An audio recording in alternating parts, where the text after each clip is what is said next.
Gary V, the author of Crushing It, the best entrepreneur of 2020, guys. This guy gets paid $250,000 just to speak for 45 minutes. 20 of those minutes are him talking, and 25 minutes are him answering questions that are so generic, you will literally throw up. Anyways, guys, enough of that. I am a marketer. Gary Vee is a marketer. We are marketers. We understand what content does. We understand how to do branding. We do all of that stuff. So my company is running at full speed right now. His company is running at full speed. I want to figure out what Gary Vee is doing, what he's talking about, and get an understanding of what his TikTok looks like. Since he's so big on it, let's go ahead and see what his TikTok looks like and react to some of his videos. So let's go ahead and check it out. So let's see what Gary Vee's content's looking like. So I'm on Gary Vee's TikTok, and he's posting, pretty often. He's posting TikTok from literally podcasts that he's making years ago. So that's pretty awesome how he's recycling his content. So let's check some of the content out. When people told me social media was a fad after reading my first book, Crush It.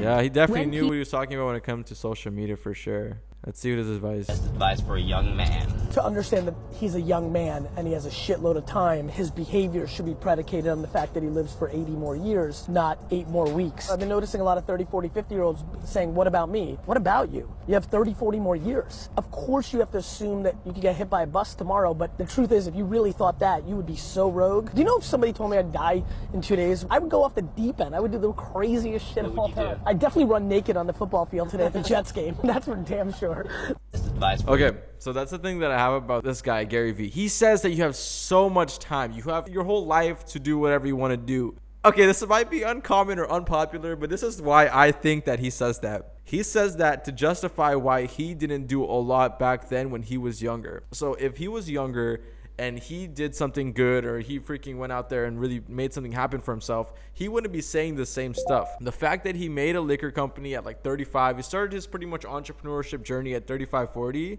That's why he's trying to justify it to everyone else that you're young. You don't need all of those years because you have your whole other life, your rest of your other life, your second half of your life to go ahead and do things. Like for me, for example, I think time is the most important thing. You should have your life figured out by 20 years old. That's my personal opinion. There's no time to waste. There's no freaking time that you could just allocate for little things. Oh, I want to go become, a philosopher in Japan and just live 10 years over there and just do my life. If you're an entrepreneur, you need to figure out things very quickly, and don't think that you have the whole time in the world, because you don't.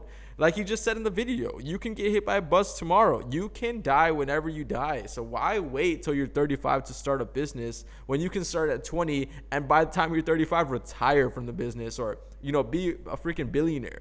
That's the kind of idea and mindset I have, and I'm sure some of you guys do agree. But it's an unpopular opinion. I do agree. I really try and practice patience, but sometimes it's not always easy. I set these goals really, really high. And when I don't end up hitting them, because 9 times out of 10, well, that's because you put a timeline on. You're fucking child. Yeah, this is the same thing. He literally just keeps explaining to everyone that you're a kid, you're a kid, you're a kid, until you're not a kid and you're 40 years old with a wife and 3 kids, and now you have to go ahead and try to find out how to put food on the table, so you go start a freaking garage flipping company.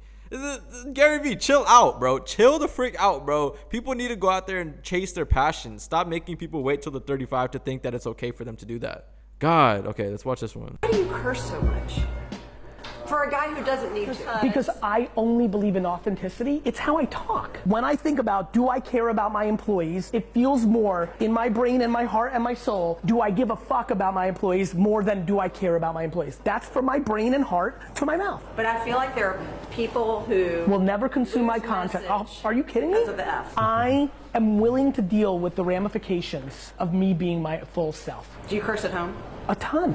In front of your kids? Yep. I'm just not devastated to go into my 4th grade teacher and Mrs. Thompson's like, you have a real problem. What's that, Mrs. Thompson? Your daughter curses. I just don't see that as a real problem. Me and Mrs. Thompson just don't see the world the same way. I am the byproduct of Mrs. Thompson telling me my whole life. I want to see the comments on this thing. Mrs. Thompson. I'm 100% with him. I trust people who curse more than people who don't. Cursing is only negative if you're using it to hurt someone. Okay, guys, I'm going to confess something on camera right now that I never said before in my entire life. I've never cursed in my entire life so far. I'm 22 years old and I never cursed one single time, guys. There you go. There's the truth is out. The reason I don't curse is because my mom raised me right, first and foremost. And I just really think that it's not useful. You know, it brings in bad habits. It pretty much makes you a person that you don't want to talk to. Like, just say, for example, I'm having an intellectual conversation with someone and then he just start cursing out of nowhere. You know, I don't want to talk to that guy. It turns off the conversation for me. So, I mean, it's cool though. People like, you know, that have no filter. I love that fact. I'm so pro no filter. But the fact that like I never cursed in my life and I got pretty far where I'm at so far. So, I mean, you can take it how you want to. I never cursed in my entire life. He curses. I mean, do whatever you want with that information. But if you look at GaryVee from the outside looking in, he has 8.2 million subscribers or followers on TikTok. But I am more interested about his media company because GaryVee is GaryVee. You know, he brings in traffic just by being him. But I want to see from his company's perspective of what they're doing to, you know, be really successful with this, you know, marketing agency. Hopefully they're introducing their, you know, things on TikTok, and hopefully they're, you know, he's doing business strategies on TikTok. Is he doing business strategies on TikTok or not? So I want to find out what he's doing. So I'm doing some research. Let's find out what's going on with GaryVee when it comes down to his business. So if we look at VaynerMedia, which I did earlier, if we look at VaynerMedia, only 853 followers, guys. You're telling me VaynerMedia, GaryVee's company, only has 853 followers, guys. That's literally sad. And it only has 9 TikToks, guys. And each of these TikToks have like about a couple thousand views. That's sad, bro. I want to watch one of these TikToks. It's literally a TikTok of him getting wished happy birthday. 2019 is when this TikTok was posted. 2019. These are all happy birthdays. Happy birthday, Gary. Oh my God, bro. That's just sad. That is literally sad. Is this troll? Is this a prank? Is this a prank channel? That's hilarious, guys. So that pretty much explains how GaryVee is. When he tells you to get on TikTok and make TikTok videos, he's not talking about for your company. He's talking about for freaking himself. Because if you look at his company, 9 TikToks were made in the last year. He hasn't posted in like literally 2 years now. Why do you think that is? Maybe it has to be something else. Like, let's look up Vayner. Maybe he has another TikTok for his company. You think so? Nah, bro. It's VM Social. That's it, bro. That's crazy. He's such a big... Look, this is a hypocrite right there, guys. He's so big on TikTok, but the fact his company hasn't posted in 2 years, he has about 100 employees, and they haven't posted on TikTok like not once in the last 2 years is literally kind of sad. Now I know how it is. He's literally just funneling his own social media to get leads. Whenever his business is introduced, I mean, his business is just his business. He's bigger than his business. That's not the way to be an entrepreneur. Your business should be bigger than you.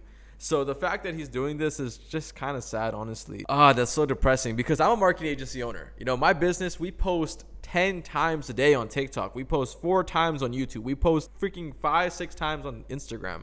We post a lot of content and we make sure our content is going viral and trying to go viral every single day. And just looking at it from a marketing standpoint, like, dude, this guy's not even taking it seriously. So if GaryVee, by any chance, if you're watching this, bro, there's people like me that are hungrier than you, I guess, that you have all these employees. They're probably managing other clients. But for God's sake, hire one more employee to manage your TikTok. I'm telling you, it will be very beneficial for you and you'll probably get more leads and traffic coming to your pages. Anyways, guys, that's a little bit of who GaryVee is on TikTok. I wanted to break it down. I wanted to see what he's doing. My personal opinion on GaryVee and, you know, why he tries so hard is to justify his past and, you know, what he did in his past. I mean, I get it. He's very ambitious and he's very driven. He's dirty. He gets his hands dirty. He loves that feeling of hustling and grinding. But that does not equal success. Success equals strategic planning and programming for different type of avenues to increase profit. That's the best way to explain it.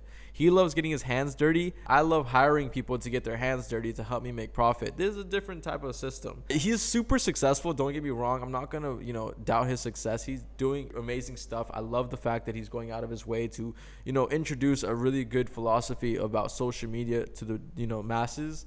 But the fact that his own social media only has 9 TikTok posts in the last 2 years, that's kind of sad. I don't know how he gets his leads. I guess he just gets his leads because he's GaryVee. He has a lot of following and he has pretty big established brands that work with him. But in general, man, if you're a TikTok influencer or a social media manager or content creator in general, you should be posting on TikTok, at least for your company's sake. Because for me, looking at you now, I'm looking at you as a joke, because you're not posting on TikTok the way you embrace it so much, and you tell all these business people in your keynotes that they paid $250,000 for, is that you tell them to post on TikTok when your own company isn't posting on TikTok. I'm not being mean, I'm just showing you how it is. Anyways, guys, thank you so much for watching this video. Let me know what other entrepreneurs you guys want me to react to, if you guys want me to. I'm always down to like listen to the comment below what you guys think I should do next. And yeah, guys, thanks for watching. Peace.